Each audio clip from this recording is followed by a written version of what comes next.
وعلى آله وأصحابه وأهل بيته وأزواجه وأولياء ملته وعلماء أهل سنته أجمعين. أما بعد فأعوذ بالله من الشيطان الرجيم.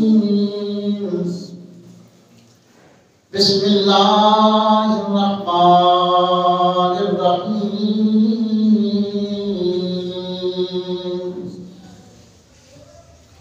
وأطيعوا الله والرسول لعلكم ترحمون. صدق الله العظيم وصدق رسوله النبي الكريم الأمين. قال الله تبارك وتعالى في شان محبوبه مخبرا وآمرا: إن الله وملائكته يصلون على النبي يا أيها الذين آمنوا صلوا عليه وسلموا تسليما. السلام عليك يا سيدي يا رسول الله وعلى آلك وأصحابك يا سيدي يا حبيب الله. الصلاة والسلام عليك يا سيدي يا رسول الله وعلى آلك وأصحابك يا سيدي يا خاتم النبيين.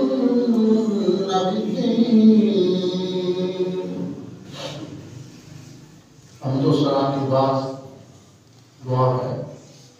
زمین و آسمان کا والد، ساری کائنات کا خالق اللہ وحدہ لا شریک مجھے آپ کہتے ہیں کہ آپ کو سن کر ہم سب کو اس کے عمل کی توفیق عطا فرمائے. الحمدللہ جمعۃ المبارک کی ادائیگی کے لیے اللہ کے حضور مسجد میں آنے کی سعادت نصیب ہوئی ہے. آپ حضرات اپنے معمول کے مطابق اللہ کے حضور حاضر ہیں. اللہ تعالیٰ ہماری سعی کو، کاوش کو، عبادت کو، جمعۃ المبارک کے خطبے، نماز، دعا کو قبول فرمائے اور اس کی برکات نصیب فرمائے. ہم گزشتہ جمعۃ المبارک کے خطبات سے یہ پڑھ رہے تھے کہ انسان کی زندگی صبر کی کیسے ہے. انسان جب دنیا میں آتا ہے تو فطرتاً مسلمان پیدا ہوتا ہے. فطرت اسلام میں انسان جنم لیتا ہے. ہم اسی پہ گفتگو کر رہے تھے کہ انسان کی پہلی تربیت کا اس کی ماں ہے. ماں کے ہاتھ میں ایک کچی مٹی ہے. جس سانچے میں اس کو ڈالنا چاہے، اس کو بنانا چاہے، جو شے کو شکل دینا چاہے وہ ماں دے سکتی ہے. وقت کا ولی بنا سکتی ہے، محدث بنا سکتی ہے. ماں چاہے تو نمازی اور قاری بنا سکتی ہے، اور اگر ماں چاہے تو ناچنے اور گانے والا بنا سکتی ہے. جیسے ماں چاہے ایسا بنا سکتی ہے. اور انسان بچپن میں جو چیز بھی دیکھتا ہے اس کو وہ اپنے اپنے ذہن میں جو لیتا ہے پک کر لیتا ہے، اس کو سمجھانے کی، دکھانے کی، پڑھانے کی اتنی ضرورت پیش نہیں آئی۔ بس جو ماں باپ کو دیکھا وہی کرتا چلا گیا۔ جیسے ابھی نہیں تو کچھ سال پہلے کی بات ہے، کسی ٹاپک پہ نا ٹی وی پہ مثال اٹھائی جاتی تھی۔ اب تو وہ جو ہماری تہذیب تھی، جو کلچر تھے، جو سبق دکھائے جاتے تھے ڈراموں کی صورت میں، کسی ایک فلم کی صورت میں، لیکن اب وہ نہیں۔ اب فحاشی ہے، بیانی ہے، بدکاری ہے، بے ادبی ہے، بچیوں نے من مانی کیسے کرنی ہے، گھر سے کیسے بھاگنا ہے، والدین کی نافرمانی کیسے کرنی ہے، بس یہ دکھایا جا رہا ہے۔ نتیجتاً آج ہمارا معاشرہ تباہی کے جانے کو پہنچ چکا ہے۔ کچھ عرصہ قبل، کئی دہائیاں پہلے کی بات ہے، یہ ہندوستان نے بھی کہا تھا اور امریکہ نے بھی کہا تھا کہ اب ہم ٹینکوں پہ بیٹھ کر پاکستان پہ حملہ نہیں کریں گے۔ ہم نے اس پہ یلغار کر دیا، اس کی تہذیب پہ یلغار کر دیا، اس کی معاشی زندگی پہ یلغار کر دیا۔ اب یہ ان کا ایک ہی کوشش ہوگی کہ ہم ابجاد کی طرح لباس پہنیں، ان کی طرح ہمارا رہن سہن ہو۔ آج وہی نظر آ رہا ہے۔ یہی ہے۔ تو پہلے یہ ہوتا تھا کہ اس وقت ایک مثال کی ویڈیو دکھائی جاتی تھی بچوں کی تربیت کے حوالے سے، کہ بچہ استاد اور والدین کو دیکھ کر وہی کام کرنے کی کوشش کرتا ہے۔ کہ ایک استاد آتا ہے اور بچے کو پڑھا رہا ہے، سکول کی ٹیوشن پڑھاتا ہے، بچہ پڑھ رہا ہے، استاد کے سامنے بیٹھ کر، ایک ٹی وی کی مثال ہے۔ اب استاد بچے کو پڑھا بھی رہا ہے، استاد اپنی جیب سے سگریٹ نکالتا ہے، منہ میں رکھتا ہے، ماچس سے تیلی جلاتا ہے، اپنی سگریٹ کو سلگاتا ہے، بچہ یہ دیکھ رہا ہے۔ اب استاد چھٹی کر کے چلا گیا، بچے نے وہی پینسل منہ میں رکھی، تیلی جلائی، اس کو آگ لگانے کی کوشش کی۔ یعنی بچہ نہیں جانتا تھا کہ یہ پینسل ہے، سگریٹ نہیں ہے، لیکن بس دیکھ رہا تھا کہ استاد نے ایسے کیا ہے تو میں نے بھی ایسے کرنا۔ تو بتایا یہ جا رہا تھا کہ استاد اور والدین کی جو بول ہوتی ہے کہ بچی کی پہلی تربیت کار ہوتی ہے۔ جیسے استاد کریں گے، جیسے والدین کریں گے، یقین جانے آپ گھر میں چاہتے ہیں کہ بچے نمازی بن جائیں، کہنے کی ضرورت نہیں ہے، بالکل آپ ان کو کہیں خود 5 وقت کی نمازی بن جائیں، بچے کے ساتھ نمازی بن جائیں۔ تو تمہیں دیکھیں گے باپ نماز پڑھ رہا ہے، ماں پڑھ رہی ہے، بچے کام پڑھنا شروع کر دیں۔ جب ماں اور باپ نہیں پڑھتے تو پھر بچے کیسے پڑھیں؟ تو جو کام ماں اور باپ کرتے ہیں، استاد کرتے ہیں، یہی بچے کی پہلی تربیت کار ہوتی ہے۔ اور بچپن میں انسان کی جو بھی وہ عادات اس کا ذہن دیتا ہے، اچھی ہوں یا بری ہوں، اب کیا ہوتا ہے کہ جان تو بڑے ہو کر جا سکتی ہے، لیکن وہ عادات نہیں چھوٹ سکتی، نہیں چھوٹ سکتی۔ مجھے یاد ہے کہ میں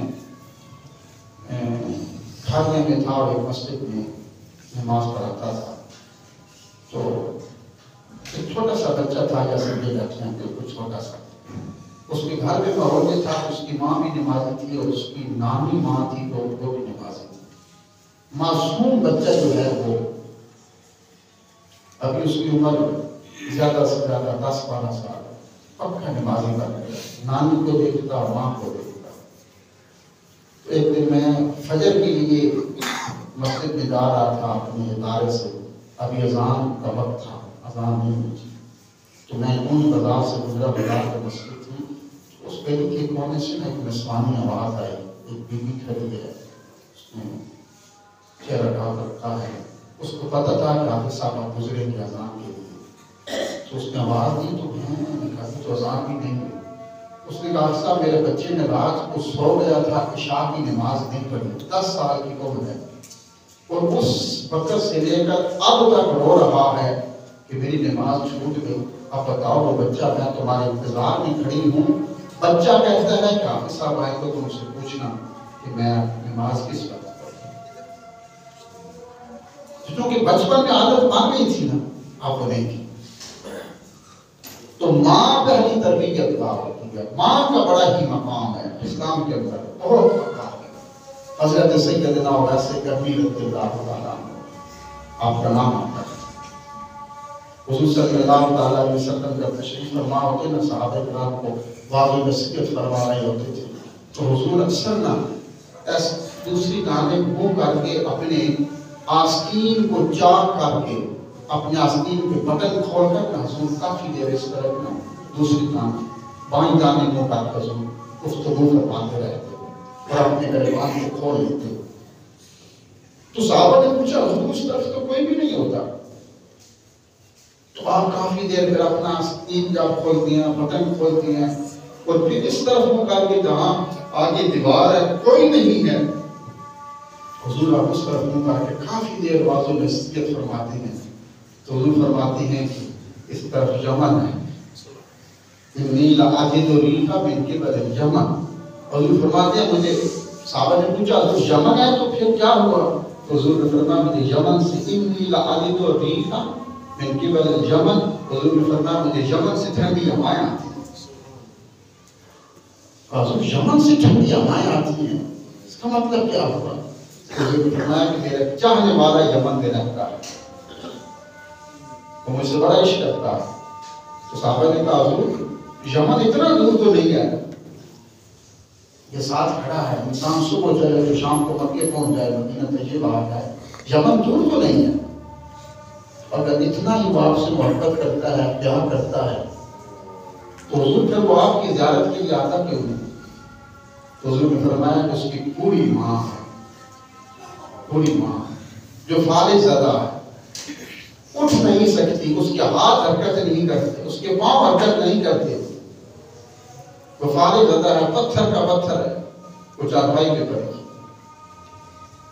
اس ماں کی خدمت کی وجہ سے نہیں آ سکتا. اس ماں کو وقت پہ کھانا کھلاتا ہے, اس کی صفائی کرنا, اس کو وضو کروانا, اس کو بستر بچھا کے دینا, اس وجہ سے وہ نہیں آ سکتا.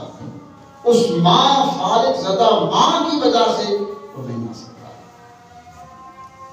مجھے یمن سے ٹھنڈی ہوائیں آتی, جو نہیں آیا بس ماں کی خدمت میں ہے, تو حضور نے فرمایا جو ماں کی خدمت کرتا ہے مجھے اسے ٹھنڈی ہوائیں آتی, ٹھنڈی ہوائیں آتی. پھر ایک دن حضور نے سیدہ عائشہ صدیقہ رضی اللہ تعالیٰ عنہ گھر میں تھی, جو حضرت ویسے کرنی کے مقدر میں صحابی بننا نہیں لکھا تھا. آپ سید التابعین تھے, خیر التابعین تھے, لیکن صحابیت خدا سے کرنے کے مقام میں نہیں تھی, آپ کے مقدر میں نہیں. تو ایک دن حضور نے بڑی محبت سے حضرت سیدنا ویسے کرنی کا ذکر گھر میں اکیلے سیدہ عائشہ صدیقہ کے سامنے فرما رہے تھے, اور کہا عائشہ وہ بڑی مجھ سے محبت کرتا ہے, وہ صبح نا اپنے گھر کی چھت پہ چڑھ جاتا ہے, اور پھر دیر تک مدینہ طیبہ کی طرف دیکھتا رہتا ہے, درود پاک پڑھتا رہتا ہے, اس کی آنکھوں سے آنسو چھلکتے رہتے ہیں, اور ایک ہی کہتا ہے کہ حضور میری ماں بری ہے, جس کی خدمت کی وجہ سے میں نہیں آ سکتا. بس جو قافلے گزرتے ہیں نا پھر ان کو دیکھتا ہے, پھر گزرنے والے قافلے جو مدینہ طیبہ جاتے ہیں نا, پھر ان قافلوں کی جو گرد ہوتی ہے اس کو اٹھا کر وہ اپنی آنکھوں میں لگاتا ہے. خوش قسمت ہو جو میرے محبوب کی شہر میں جا رہے ہیں. سیدہ عائشہ صدیقہ بڑے نماز سے محبت سے سنتی ہیں, جب وہ ایسے کرنی کا عشق حضور کی زبان سے سنا تو پھر آنکھوں میں آنسو آنے لگے. پھر حضور نے فرمایا عائشہ آج وہ آئے گا, اس کی نشانی یہ ہوگی کہ اس کے ہاتھ پہ برس کا نشان ہوگا, کمزور ہوگا, ضعیف و نزار ہوگا, پتلی سی اس کی داڑھی ہوگی, کھلی نہیں ہوگی, اس کے چہرے پر تھکاوٹ کے آثار ہوں گے. عائشہ کو آئے گا آج ملنے کے لیے، اور جب وہ آئے نا تو کوشش کرنا اس کو روک لینا، اس کو پانی اور دودھ پیش کر دینا. اگر ہو سکے عائشہ تو اس سے دعا لے لینا. یہ حضور اس کے بارے میں فرما رہے ہیں جو تابعی تھے، صحابی نہیں بنے. اور سید عائشہ صدیقہ سے فرما رہے ہیں ہو سکے تو پھر اس آئے تو اس کو روکنا، ان کی خدمت کرنا، اس کو دودھ پیش کرنا، پانی پیش کرنا. میں کہیں جا رہا ہوں چونکہ صرف اس لیے اتنا عشق تھا، لیکن حضور جانتے تھے کہ حضرت ویسے کرنی کے مقدر میں صحابیت نہیں تھی. حضور تشریف لے گئے. حضرت ویسے کرنی رضی اللہ تعالیٰ عنہ آج حضور کا عشق حدوں سے گزرتا ہے. صبح صبح ماں کو وضو کروایا، کھانا کھلایا، بستر بچھا کے دیا اور کہا ماں یہ شام تک کھانا بھی پاس پڑا ہے، پانی بھی پڑا ہے، بستر بچھا ہوا ہے، مصلی بھی ہے. ماں اجازت دے میں صبح جاؤں، میں سورج غروب ہونے سے پہلے آ جاؤں گا واپس. سورج ابھی غروب نہیں ہوگا تو میں والے واپس آ جاؤں گا. ماں نے کہا بیٹا جا چلا جا. حضرت ویسے کرنی بس گھوڑے پہ بیٹھ گیا تو سر پٹ مدینہ طیبہ کی طرف دوڑا دیا. اتنا تیزی سے دوڑتے ہیں کہ ہوش نہ رہی. صرف اس لیے کہ ماں سے وعدہ تھا شام کو پل کیا ہوں گا. حضور کی زیارت کی جا رہی ہے. لوگوں سے پوچھا، لوگوں نے بتایا شہر مدینہ میں داخل ہوئے. حضور کا کام گھر وہاں ہے، وہ ہے. جب وہاں پہ گئے دروازے پہ سید عائشہ صدیقہ کے باہر کھڑے ہو کر پاس ہوئے تو سید عائشہ صدیقہ جو بھی باہر نکلی تو دیکھا یہی ویسے کرتی ہوں. چہرے پہ گرد تھا، کپڑوں پہ گرد تھا، تیز رفتار سفر کے آثار تھے. تو سید عائشہ صدیقہ کو سلام عرض کیا کہا حضور میری ماں. حضور کہاں ہے؟ کہا حضور تو کہیں باہر تشریف ہو گئے. کہا حضور آئے تو پھر میں سلام ہے. اور پھر انہی قدموں پہ ویسے کرنی پلٹ کے واپس کریں گے. حضور تشریف لائے. حضور نے پوچھا عائشہ وہ آیا تھا؟ کہا حضور وہ آیا تھا. کہا پھر روکا نہیں تھا؟ حضور کوشش تو بڑی کی ہے لیکن وہ کہتا تھا کہ پوری ماں گھر میں انتظار کر رہی ہوگی، وعدہ کر کے آیا ہوں شام کو پلٹ کے آؤں گا. حضور کو نہیں روکا، چلا گیا. سید عائشہ صدیقہ فرماتی حضور نے سنا تو کہا عائشہ بتاؤ نا وہ کیسا تھا، کتنی محبت تھی. تڑپتے تھے سیدنا ویسے کرنی رضی اللہ تعالیٰ، تڑپتے تھے حضور کی محبت. رہتے یمن میں تھے لیکن آپ کے تصورات، آپ کے خیالات ہر وقت گنبد خضرا کا طواف کرتے تھے، شہر مدینہ کی گلیوں میں گھومتے تھے، ہر وقت حضور کے پاس ہے. یہ سیدنا ویسے کرنی رضی اللہ تعالیٰ عنہ کا عشق. پھر حضور نے اپنی ظاہری یاد میں ایک دفعہ سیدنا ویسے کرنی کا ذکر فرما رہے تھے تو حضور نے فرمایا علی اور عمر جلیل القدر صحابی تھے، سیدنا علی بن مرتضیٰ اور سیدنا فاروق اعظم رضی اللہ تعالیٰ. فرمایا کہ جانا اور کبھی جانا، یہ میرا جو جبہ ہے کبھی اس مبارک پاس رکھنا، کبھی جانا یمن میں چلے جانا وہ ویسے کرنی کے پاس کرنا اور اسے جا کر کہنا کہ حضور نے جبہ پیش کیا تھا، بھیجا تھا. اور حضور نے فرمایا تھا کہ ویسے کرنی میری امت کی بخشش کے لیے دعا کر. اور حضور صحابہ سے فرما رہے تھے کہ ویسے کرنی جب دعا کے لیے ہاتھ اٹھائے گا تو عرب اس وقت سب سے بڑا قبیلہ جس کے پاس ریوڑ تھے بنو کلب کی بکریاں عرب، ہزاروں لاکھوں کی تعداد میں ریوڑ تھا جو پہاڑوں میں چلتا تھا. حضور نے فرمایا جب وہ ویسے کرنی میری امت کی بخشش کے لیے ہاتھ اٹھائے گا نا اللہ کریم میری بنو کلب کی بکریوں کے بالوں سے زیادہ میری امت کے لوگوں کو بخش دے. پھر حضور کا تشریف لے گئے دنیا سے سیدنا علی بن مرتضیٰ سیدنا فاروق اعظم نے وہ جبہ لیا اور یمن کا سفر کیا.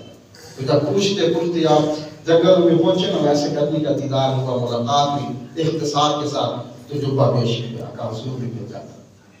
اور حضور نے فرمایا تھا کہ ویسے کرنی میری امت کی بخشش کے لیے دعا کرتے. تو آپ نے سر سجدے میں رکھ دیا اور سر میں جبہ رکھ دیا. کہا یا اللہ میں گنہگار ہوں، بس تیرے معبود نے فرمایا تھا آپ میرے معبود کی جبے کی برکت سے حضور کی امت کو بخش دے تو مجھے بھی بخش دے. کیسی بات ہے. کہا حضور، کہا یا اللہ حضور کی امت کو بھی بخش دے اور مجھے بھی بخش دے. جب فارغ ہوئے نا کہ آپ نے دو روایتیں دیکھی ہیں. ایک یہ ہے کہ آپ نے حضرت پہلی بار دیکھی سیدنا فاروق اعظم اور حضرت علی سے پہلی بار دیکھی تھی اور پوچھا تھا سناؤ کبھی حضور کو بھی دیکھا ہے؟ حضرت علی سے حضرت عمر سے ویسے کرنی پوچھ رہی ہے کبھی حضور کو بھی دیکھا ہے؟ ہاں صبح و شام دن رات سفر حضرت حضور کے ساتھ ہی ہوتا ہے. تو کہا پھر بتاؤ جو حضور کی جو آبرو تھے یہ جڑے ہوئے تھے یا کھلے تھے؟ تو صحابہ جانتے تھے, حضرت علی جانتے تھے. حضرت علی سے زیادہ کس کے پاس علم تھا؟ فاروق اعظم سے زیادہ کس کی شان تھی؟ جانتے تھے. کہا ویسے کر کے تم بتا. تو کہا ان کی شان یہ تھی کہ اگر دور سے دیکھتے نا تو کھلے نظر آتے اور قریب سے دیکھتے تو جڑے ہوئے نظر آتے. پھر پوچھا, کہا کہ یہ بتاؤ, حضرت علی سے پوچھا, علی بتاؤ حضور کی ریش مبارک میں داڑھی مبارک میں کتنے بال سفید تھے؟ یہ محدث سے بہاولپوری رحمۃ اللہ تعالیٰ علیہ نے بات کی کہ یہ بتاؤ کہ حضور کی ریش مبارک میں کتنے بال سفید تھے؟ حضرت علی نے فرمایا کہ تم ہی بتا دو. حضرت واسع کبھی نے فرمایا کہ 17 بال سفید ہیں. 17 بال سفید. تو کہا ویسے تم نے تو کبھی حضور کی زیارت نہیں کی ظاہری زندگی میں؟ کہا ظاہراً نہیں کی لیکن روحانی طور پر ہر وقت کا حضور کی بارگاہ میں موجود ہے. حضور نے بتا دیا جو ماں کی خدمت کرے, ماں کی خدمت کرے, اس ماں کی خدمت کی وجہ سے حضور نے فرمایا وہ ہر وقت میرے دربار میں میرے پاس اور میری بارگاہ میں میرے پاس موجود رہتا ہے. یہ ماں کی خدمت کا صلہ میرے پاس موجود ہے اور ماں کی خدمت سے بڑی کوئی چیز نہیں. لاکھ نمازیں پڑھ لیں آپ تو کچھ کر نہیں, اگر ماں راضی نہیں ہے تو کوئی بھی عبادت کا میرے کو نہیں ہے. ماں راضی جیسے کہ اپنا ویسے کبھی رضی اللہ تعالیٰ عنہ آپ کا وصال, جب آپ کی ماں کا وصال ہو گیا پھر آپ نے دنیا کو چھوڑ دیا, یمن کو کرم کو چھوڑ دیا اور جنگل میں چلے گا. جو دنیا کو ڈھونڈتی رہی پھر آپ کسی کو نہ ملے. آج کیا ہے نا کوشش ہوتی ہے کہ لوگ ہمیں اس وقت ملنے کے لیے آئیں جب ہم قرآن پڑھ رہے ہیں, ہم تسبیح پڑھ رہے ہیں, ہم نماز پڑھ رہے ہیں. لوگ کہیں گے بڑا حاجی ہے, بڑا نمازی ہے, بڑا قرآن پڑھنے والا ہے, تسبیح پڑھنے والا ہے, بڑا نیک ہے. ہمارے چرچا ہوا ہماری نیکی کا, پرہیزگاری کا. سیدنا ویسے کبیر رضی اللہ تعالیٰ عنہ اپنے آپ کو چھپاتے رہے اور ساری زندگی چھپاتے رہے, ساری زندگی چھپاتے رہے. اور ایک دفعہ حرم بن حیان رضی اللہ تعالیٰ عنہ جو آپ کے وقت کے بہت بڑے ولی تھے, آپ کا مقام جب پڑھا اور سنا تو پھر آپ کی تلاش میں نکل گئی. اور جب یمن میں پہنچے تو پھر یمن میں جا کے پوچھا کرم میں کہ ویسے کرنے سے ملنا ہے. تو کہا کہ کون ویسے کرنے؟ تو وہ دیوانہ ہے, پاگل ہے, تو اپنے کپڑے پھاڑ لیتا ہے. لوگوں کی خواہش ہے نا کہ ہمیں لوگ سلام ہمیں ملیں. حضرت بایزید بستامی رحمۃ اللہ تعالیٰ علیہ بازار میں جو لوگ اپنی عبادت اپنے مقام کو اپنے آپ کو چھپاتے تھے, بایزید بستامی جب گئے نا بازار میں, ایک دفعہ ماہ رمضان شریف تھا, صبح 10 بجے چارج کا ٹائم تھا, بازار میں داخل ہوئے تو سارے لوگ دکانوں سے نکل کے رش بن گیا کہ حضرت بایزید بستامی آ گئے, اللہ کے ولی آ گئے, کوئی ہاتھ چوم رہا ہے کچھ. تو نفس نے دل میں کہا بایزید تیرا کتنا مقام ہے, اتنا تو کسی بادشاہ کا بھی نہیں ہے. جو یہ بات کہی تو ساتھ ایک ریڈی پہ ماہ رمضان شریف تھا نا, کھجوریں پڑی ہوئی تھی. حضرت بایزید بستامی نے کھجور اٹھائی اور منہ میں رکھی. تو لوگ ظاہر بھی ہوتے ہیں, کہا کہ کیسا ولی ہے, روزے اور کھجوریں کھا رہا ہے. اور سارے بھاگ گئے, چھوڑ کے چلے گئے, سارے بھاگ گئے. تھوڑا سا باہر نکلے تو منہ سے کھجور نکال کر پھینک دی. غلام نے کہا حضور نے کیا کیا؟ کہا دیکھتے نہیں تھے میرا نفس مجھے غلامت کر, میں گمراہی تک پہنچنے والا تھا. نفس کہہ رہا تھا کہ اتنا مقام پہ لوگ تیرا ہاتھ چومتے ہیں, بس لوگوں سے بچنے کے لیے میں نے کھجور منہ میں رکھ لی تھی تاکہ لوگ کہیں کہ یہ ولی نہیں ہے, اس کا تو روزہ بھی نہیں ہے. لوگ ایسا اپنے آپ کو چھپاتے ہیں. حرم میں نجان کہتے ہیں میں ویسے کرنی کی تلاش کی تو وہاں پہ پہنچا تو لوگوں سے پوچھا, لوگوں نے کہا کون ویسے کرنی؟ وہ جو روڑی سے گندگی کے ڈھیر سے وہ سیدھا لوگوں کے کپڑے اٹھا کر ٹاکی اٹھا کر ان کو سیدھا رہتا ہے. اس دیوانے کے بارے میں پوچھتے ہو، اس طرح سے کرنے کے بارے میں پوچھتے ہو کہ لوگ جو اپنا کھانا بچا ہوا گندگی کے ڈھیر میں ڈالتے ہیں وہاں سے اٹھا کر دھو کے کھاتا رہتا ہے.